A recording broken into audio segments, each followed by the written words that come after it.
अस्सलाम वालेकुम, नमस्कार। हाय दोस्तों, कैसे हैं आप लोग। तो मैं आज आपको बताने वाला हूं इंडिया और सऊदी अरब से कुछ ज़रूरी बातें। तो वीडियो लास्ट तक देखें ताकि आपको सही जानकारी हो सके। और अगर अभी तक चैनल को सब्सक्राइब नहीं किया है तो प्लीज़ सब्सक्राइब कर दें और बेल आइकन को भी प्रेस कर दें ताकि आपको वीडियो की नोटिफिकेशन मिल सके। ठीक है, आइए बात शुरू किया जाए। इससे पहले मैं बताता चलूँ, ये जो आप लोग देख रहे हैं उंगली में, क्या है कि कभी कभी हफ्ते में 2-3 दिन चले जाते हैं हम लोग वही मछली मारने, कटिया से मछली फंसाने में बड़ा मज़ा आता है। और आज मज़ा का सज़ा हो गया। पूरा टाइम तो हो चुका था, सुबह की अजान होने ही को थी और हम लोग चलने ही वाले थे कि जब तक ये थोड़ा सा इसमें वो कटिया जो है तो फंस गया। और उसके लिए जो है तो अपने से निकालना तो मुश्किल था और किसी के ज़रिए भी, इसलिए कि कटिया थोड़ी बड़ी थी और उसमें अंदर जाने के बाद तो ऑक्सी रहती है, उसको यानी कि गोश्त पकड़ लिया अंदर में। तो बहरहाल हॉस्पिटल जाना पड़ा। उसके बाद देखिए ऐसा, इसकी वजह से वीडियो में भी लेट हो गया। बहरहाल बात शुरू करते हैं सऊदी अरब से। तो मिनिस्ट्री ऑफ हेल्थ के तर्जुमान डॉक्टर मोहम्मद अब्दुल आली ने कहा है कि तीसरी डोज़ यानी बूस्टर डोज़ के लिए सिर्फ 2 वैक्सीन को यहाँ मंजूरी दी गई है। आजिल वेबसाइट के मुताबिक जो है तो ये बताया गया है, तर्जुमान ने ये बताया है कि 2 वैक्सीन फाइज़र और मॉडर्ना को ही यहाँ पे तीसरी डोज़ के लिए इनमें से ही कोई एक जो है तो वैक्सीन की एक डोज़ दी जाएगी, यानी तीसरी डोज़। पहले जैसा कि आपको पता है कि यहाँ पे 4 वैक्सीनें अप्रूव्ड हैं, 4 वैक्सीन दी जा रही थी, एस्ट्राजेनेका, फाइज़र, मॉडर्ना और जॉनसन एंड जॉनसन। लेकिन बूस्टर डोज़ के लिए मिनिस्ट्री ऑफ हेल्थ के तर्जुमान ने बताया है कि सिर्फ 2 वैक्सीन को मंजूरी दी गई है। ठीक है, इनमें से ही कोई एक दी जाएगी।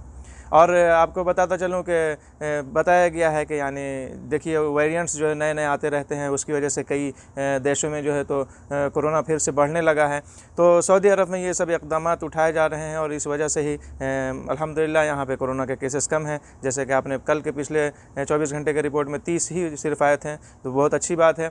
तो यहाँ के कोरोना के केस को देखते हुए तो यानी कि कोई ऐसी इसकी बात नहीं है, डायरेक्ट फ़्लाइट वगैरह के लिए भी कोई टेंशन नहीं है। लेकिन इंडिया में बहरहाल अगर से और कम हो जाए तो फिर कुछ ऐसा इम्कान पैदा हो सकता है, इंशाल्लाह डायरेक्ट फ़्लाइट खुल सकती है। लेकिन अभी तो यहाँ पे तो सब कुछ सही है, जैसे बताया गया कि और जगहों पे यानी कि बताया गया कि इम्यून सिस्टम को और मजबूत करने के लिए कि ताकि कोई सा भी ऐसा वेरिएंट्स आए तो इंसान पे असरअंदाज ना हो, इसलिए बूस्टर डोज़ यहाँ पे दिया जा रहा है।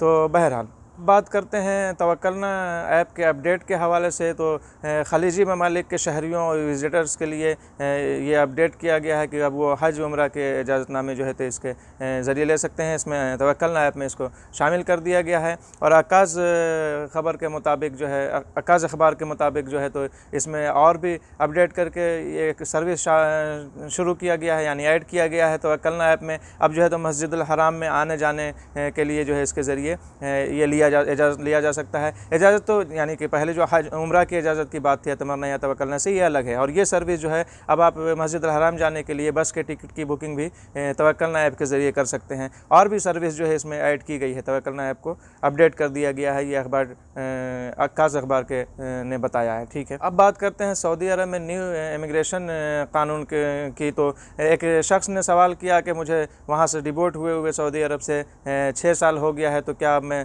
सऊदी अरब वापस आ सकता हूँ। तो इसके जवाब में वजाहत के साथ यही जवाब आया कि जैसे पहले कानून अलग था। पहले जो था कि इंसान के ऊपर जो कुछ मुद्दत थी, कुछ हद थी, यानी 3 साल से लेकर 10 साल तक के जो है बैन लगाया जाता था। लेकिन इस साल जो है मार्च 2021 में इमिग्रेशन के नए कानून के हिसाब से अब जो है तो इसमें ये तरहील के ज़रिए भेजे जाने वाले के लिए हमेशा के लिए बैन कर दिया जाता है। अब ये जो है तो न्यू इमिग्रेशन कानून के हिसाब से यही है कि जो लोग भी यहाँ से डिपोर्ट होते हैं यानी तरहील के ज़रिए जाते हैं, वो दोबारा जो है तो सिवाय हज और उम्रा के वीज़े के सऊदी अरब में नहीं आ सकते हैं ताहयात, यानी कि कभी भी।